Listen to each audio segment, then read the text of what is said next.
Hello everyone, it's Amy and welcome back for another journaling on a budget video. Today we're going to try and make some faux rice paper. Now this is, I got two of these pieces of paper from the craft outlet, and that's all they had. And I've been watching Roxy Creations, Rachel, make all of her collaging, and she uses this rice paper, and I'd never seen it before. This is the first time that I've ever seen it, and I just thought that it was really cool when I watched her use it. And it has these fibers in the back, and she just rips it for her collage. And you know, it's got a nice sturdiness to it. It's got, you know, some of the fibers show, you know, when you rip it. And in some places, if you hit the fibers, then it doesn't want to rip in that spot, so you have to cut it. But anyways, I just found it really interesting, you know, watching her use it. She's used it quite a few times, and I just thought I really want to, and it's kind of see-through, not real see-through, but a little bit. And so I thought I really want some of that. Well, like I said, I found these two pieces at my craft outlet, and I hadn't seen it anywhere else. And I looked it up online, and it's not cheap, and you just get one piece when you order it. It's just one piece of paper. So I thought, okay, well, what could we do to make our own? So I tried making it with dryer sheets and just some pretty tissue paper. And the thing is that the dryer sheets do work, but I tried first, actually I tried second, putting it on with the plastic wrap, where you put down your tissue paper, then you put down a piece of plastic wrap, and then you put down the dryer sheet, and then you iron it until the plastic melts. And then you have to remember whenever you're doing that, because I do that with paper and I've had it work, but when you're doing it, you have to remember to let it cool before you see if it separates. And I did let it cool, but it still separates, so it's not staying together well. And you know, if I were to try and rip this, what happens is here where I ripped it, it's already coming apart. So doing it with a plastic wrap doesn't work, but I can use that for something else. But the very first thing that I tried it with was a dryer sheet. This is just, and they're used dryer sheets, not new, a dryer sheet and tissue paper. And when you rip that, it has that cool little edge. It's really tough to rip, but it does rip. And I just think that it's just really, really cool. And to me, it reminds me a lot of, you know, the way that it winds up getting the little fuzzies and everything, the way that it kind of feels. It reminds me a lot of this paper. Not exactly. This is a little smoother on top. This has a little more texture on top, which I kind of like that better because I like texture. But to me, it is a close... It's a close second. You know, the backs both have fibers. When you rip them, you know, they both have fibery edges when you rip them. And so I just think it's cool, and I'm going to show you how to do it. Super, super simple. We need some pretty tissue paper. So I just have a piece here. Since the one that I tried of this was, I tried with the plastic wrap and it didn't work, I'm going to do one with glue. This is a dryer sheet. And it's a used dryer sheet. Just after it comes out of the dryer, normally I just lay them flat and put them under a book or something. I did iron these the other day because I had the iron out to try ironing the plastic wrap. So you just want to cut your tissue paper just a little bit bigger than your dryer sheet, just so that you know, have room to not have to line them up exactly. And then what I did was I was cutting some burlap, and I had a 1-inch strip to get it straight before I could start. And so I pulled all these little pieces out because I pulled the long strands out and was keeping those. And then I thought this might look cool for the fiber in the paper, because this one that I have here, I didn't put any kind of fibers in it. The dryer sheets themselves have, you know, their own kind of fibrous texture, but not the ones that you can see every so often in this paper. So I took some of these, and what I did was I just, this is kind of a twine, burlap strings are. So what I did was I just kind of twisted it. If you twist it one way, you can feel you're twisting it just tighter. If you twist it the other way, you can kind of feel that you're untwisting it. And I just didn't want such straight, I wanted more of a bit of a fuzzy. Those are even more fuzzy in that paper, but so I just kind of unwound them and let them get just a little bit puffier, maybe a little curly. And well, I don't want them on there yet because I'm going to put my glue on first. But that's what I did. You can use just, if you want the actual fibers in there like that paper has, you can use any kind of fibers. And if you have some kind of string or something and you kind of untwist it like that, it will, give you more of a puffy look. And then we're just going to use water glue. Water glue is 2 parts glue to 1 part water. I use normally Elmer's school glue or the PVA glue from the Dollar Tree. I don't use anything special or expensive. I don't even use the regular Elmer's. I just use the Elmer's school glue. I'm going to move this over because I also want to do a blue one. Because I have a blue one that I've got started and it's drying and it has fibers in it. So I want to do a blue one without the fibers. So now what you do is just paint it on here very liberally. Get it all the way out to the edges. Even though your dryer sheet's a little bit smaller, you want to make sure that those edges have good contact. So because once it is dry and really stuck together, I'm finding that it's not coming apart. But I think that if you left your edges where you did not glue the edges together, you might have a place where you actually could get a hold of it and pull it apart. And you just don't want that to happen. So make sure that you get your glue all the way out to the edges. We're not making it super thin. We're not making it super thick either. But you just want to make sure it's completely covered well because it's going to soak up into the dryer sheet, into the weave of the dryer sheet. Then we're going to put the dryer sheet on here. And we're going to put another generous coat. Like I said, it doesn't have to be too much. But we're just going to put another generous coat on top. And then we're going to set it aside and let it dry. The ones that I have going right now, I let them dry for about a half an hour. And then I lifted them up and flipped them over. And when I started to lift it up, it had stuck. It had really glued down to my parchment paper. And this is parchment paper that I have underneath, which I usually don't have any problem with it. I don't know if it's because I really am pressing hard to really like press these together and to make sure that that glue gets all the way saturated through. So I don't know if it's just that I had pressed it so hard and put so much glue on it or why it stuck on the edges, but it did. And because the edge is just tissue paper because the dryer sheet is in just a little bit all the way around. So I am going to let this dry for about a half an hour once we're done with them. And then I'm going to come back and I'll show you how I took it off. And then you flip it over and let it dry for about another half an hour. And then if it's still not dry, you can hit it with your heat gun if you want to. And once it gets, pretty dry, put it in a clean sheet of parchment paper and stick it in a heavy book. And let it sit for a while. Now, this is one of those projects that it's going to take you a while. Pretty much I do it before evening. And then I leave it in the book overnight inside 2 pieces of parchment, folded inside parchment so it doesn't stick to the book. It's one of those projects that it's really cool. It's fun to play with. I love the way it rips. And, so you really want to make sure that it's good and dry and ready to go. So you're going to really have to wait overnight. To me, that is, I was going to put the fibers in this one because I wanted a blue one without fibers, but now I could take that apart, but I'm not going to worry about it. I'll just do another one. And I'll tell you, I got 4 pieces of tissue paper. And these packages came from the Dollar Tree, and there's 4 pieces of the printed and then 4 pieces of a solid color.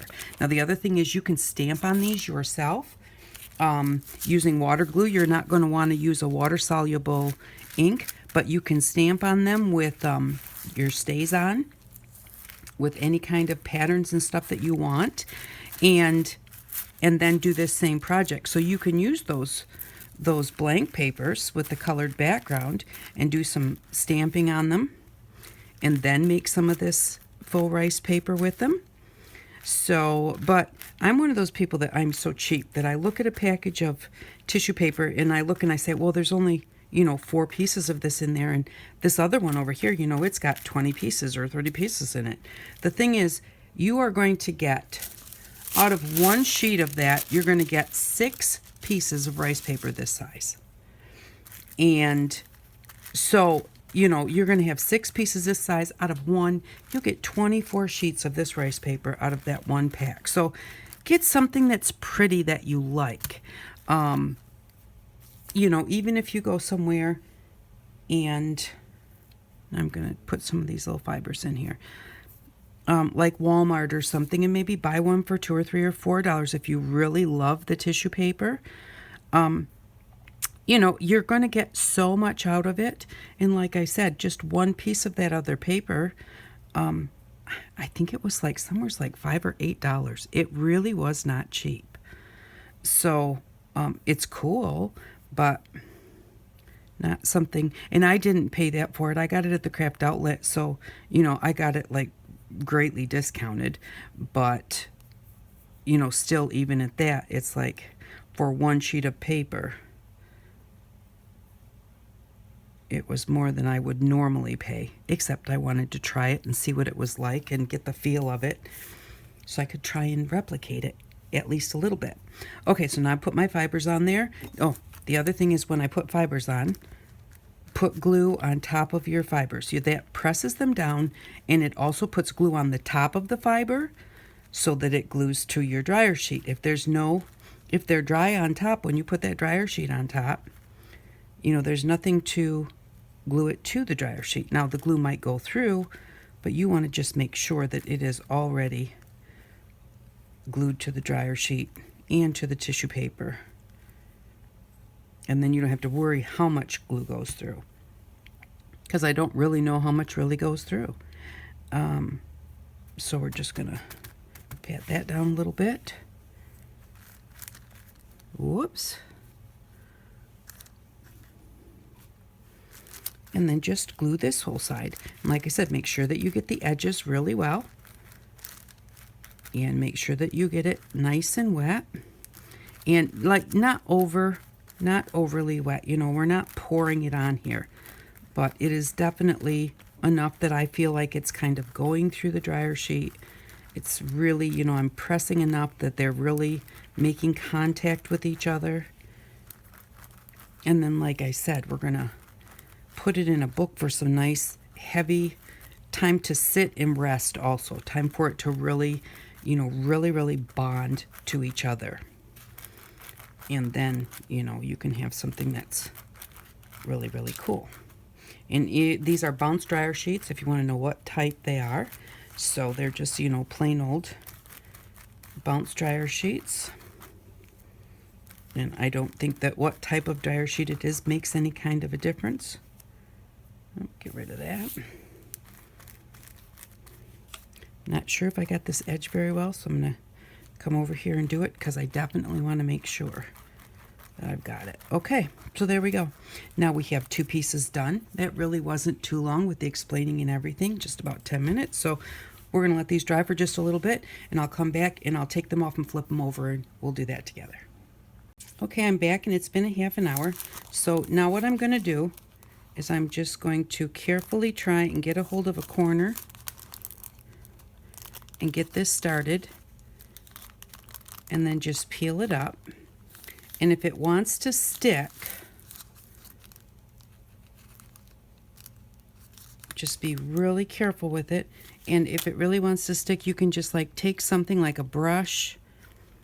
This is the end of my paintbrush. Just something that's kind of thin, and use that to help it release.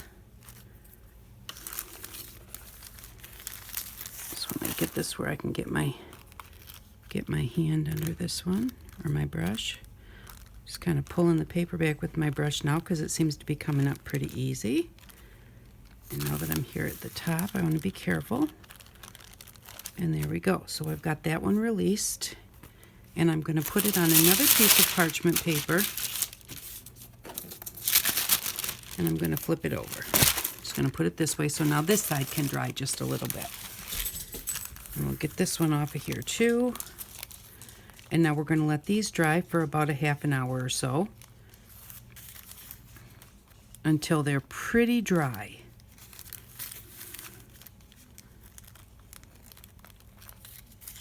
And then if they're not quite dry, then what you can do is hit them with your heat gun or even a blow dryer. You don't need a heat gun to dry anything. You really only need a heat gun to melt things. So if you don't have a heat gun, you know, they work for embossing powder. When you need to melt the embossing powder, a hair dryer will not work. Now I've ripped it right here. So I'm going to be careful and come around from the other side, hopefully, to not rip it too much more there.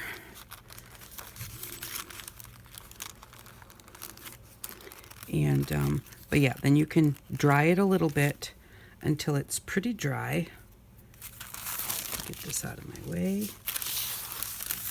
Flip this one over. Oops.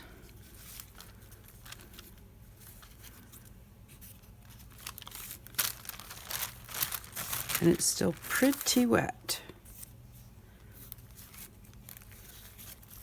Don't want them to touch each other because they will glue themselves to each other. There we go. All right, I'm going to set that aside and let it dry. And once that's pretty dry, just barely damp to the touch, which I have these two here that I did earlier today, and they are pretty dry, but I don't want to try ripping them. This one's got the little fibers in it. So doesn't that look cool? And, you know, it looks a little bit like this one does with the fibers in it. So I just think that this is really awesome. So what I'm going to do now with these two, because they're pretty dry, is I'm going to stick them in this book in some parchment paper.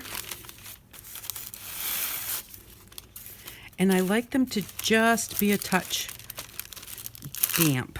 I mean, just barely damp. I don't like them to be bone dry because I want them to, but you're better off having them bone dry than too wet, where when you shut this up, it's going to make it glue itself to the parchment paper. So you want it to be pretty dry, and then just put it in. And this is a pretty heavy book all on its own. You don't really need to weight it down. You can if you want to. But I'm just going to put it here. I'm going to leave it overnight. In about a half an hour to an hour, when those are pretty dry, I'm going to get another clean, or I should just say dry sheet of parchment paper. And I'm going to just pick another page, put my parchment paper in there, and put those two in, and let those sit overnight. And then in the morning, I will come back, and I'll show you what they look like, and I'll show you how I'm thinking about putting it in the book. So I'll be back. Okay, I'm back, and our papers have sat drying overnight. And these are the two papers that I had done before we were together. And so this is what they look like. They're nice and flat now. They're really nice and sturdy. This is a piece of tissue paper. And, you know, this really just makes it just nice and sturdy. So those are the two that I had done, and they still had to get flattened. And then the two that we did together are here. Let's grab these out of here and get this book out of the way. And again, they're just really nice and strong. This one's got the little fibers on the back side.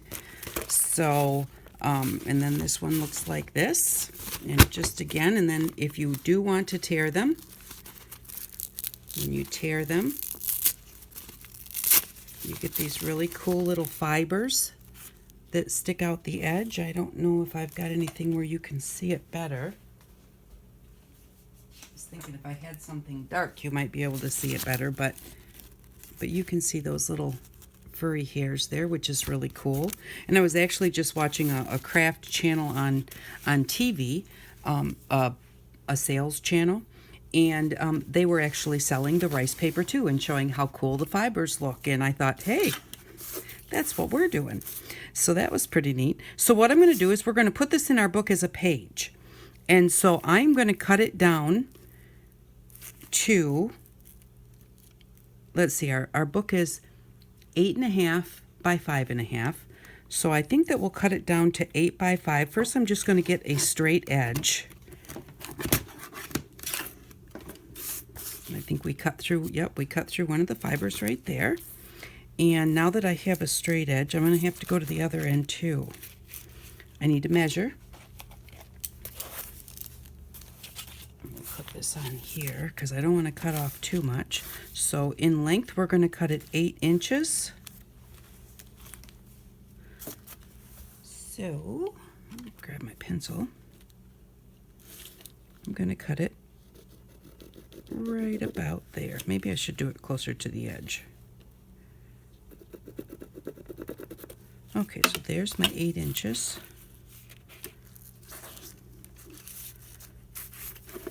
Now, and what I'm going to need to do is I need 2 marks because this is not straight and I'm not going to have any way of knowing if this line is straight if I don't have marks to mark it with. So I'm going to go ahead and put this one here. And then I'm going to put one in the middle because I always like to have 3 marks. That lets me know that I've got a straight line. Otherwise, sometimes if you have 2, you could be off if you accidentally measured one wrong. If you have 3, you'll know if you're off because one of them won't line up.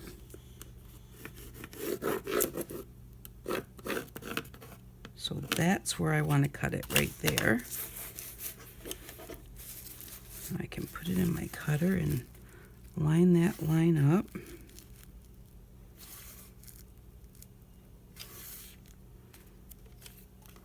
Just like that.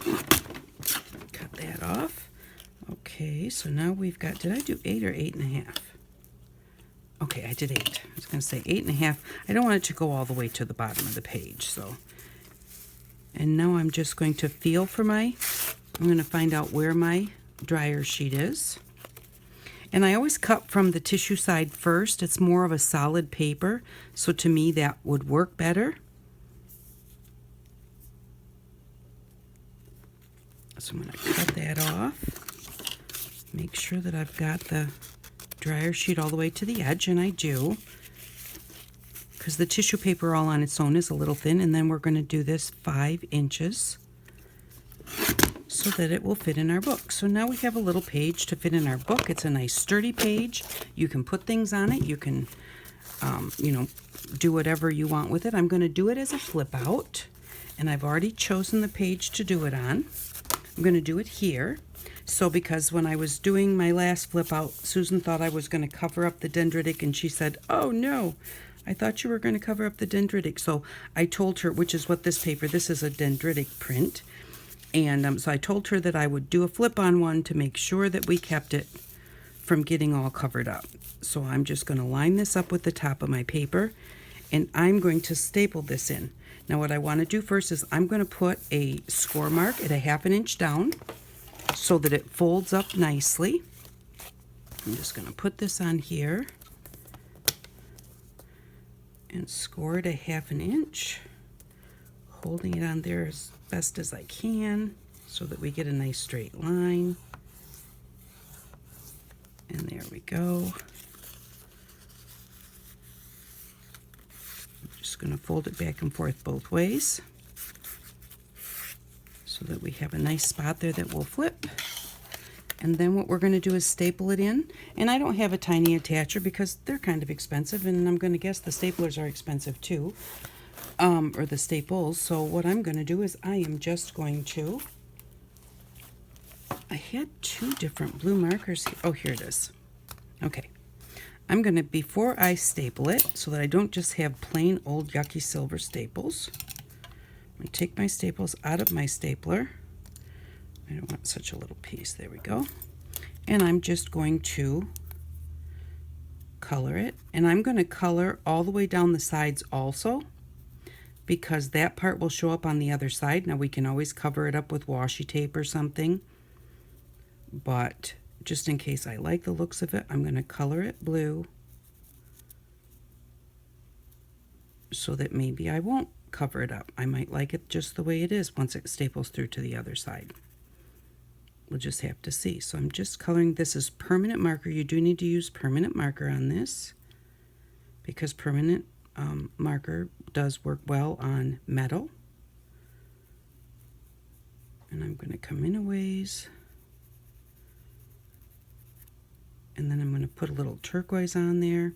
Now these are really, you know, they're just a thin staple. We also make big fat staples, but I didn't want to do that on this one. So it's not going to show up a lot that I've striped it because it's just going to be one staple, but it does actually show up a bit. So that's why sometimes I like to put a stripe or something on it just to give it a little interest. If you're doing a big fat staple, you can do dots or whatever, you know, because they'll show up. And there we go. So now we've just kind of got a striped staple. Maybe do that turquoise up just a little bit darker. Okay, and then I'm going to just put it back in my stapler, so those will be the staples that go ahead and staple our paper together.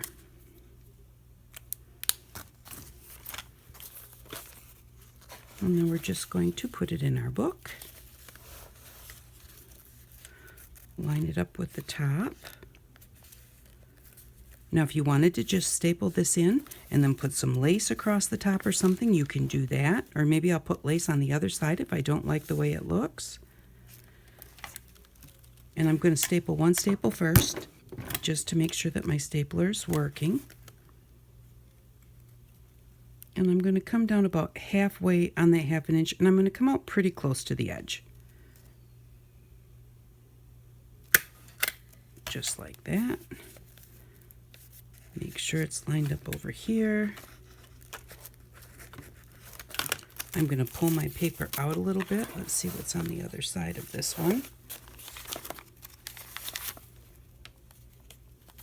Okay, we do have something big and bulky here, so I either need to lift it out or I'm only going to just pull it a little bit.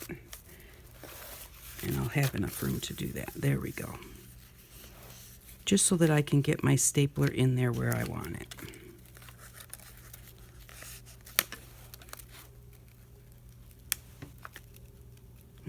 About halfway down.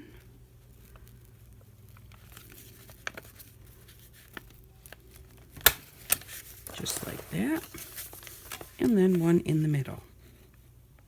Now if you wanted, you could go ahead and you could, here I'll show you. We could put a little X on here with our staples. Just go that way. And then come over like this. And you might want to like measure it to make sure that you get your staple like exactly or whatever. But there we go. So that put a little X right there in the middle. Let's see if you can see those. And see, you really can actually see that color on there. More that it doesn't like just have that silver like right in your face. And this one right here came off the edge of the page, and I really don't like that. So I'm just going to open it up, take it off, and put another one on there. And actually, I don't really like the X in the middle. So what I'm going to do is I'm going to take them both off, and I'm going to put a straight one in the middle. If I was going to put an X, I probably would maybe want to put a few marks on there to make sure I get the X the way that I like it. I'm just going to go back into the middle.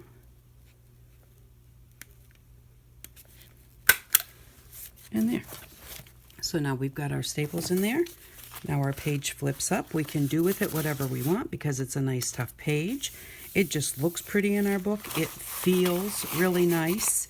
And we have our dendritic printing for Susan, not covered up. So, and you can put a picture in here. You could put a pocket on the bottom if you wanted to, but we're going to leave it just like this so that it doesn't get covered up, except for this, which it's always going to be there. And you can a little bit see through this and see those dendritic lines underneath. So that's kind of cool too. So there we go. That is our faux straw paper. And I really like the way that it turned out. It's got the fibers in it. It's tough. When you rip it, it has the cool little fibers sticking out the edge. So in case you wanted to try some of it and you didn't want to go buy it, you can make your own. Thank you very much for watching. I really do appreciate it, and I hope that you all have an outstanding day. Bye-bye.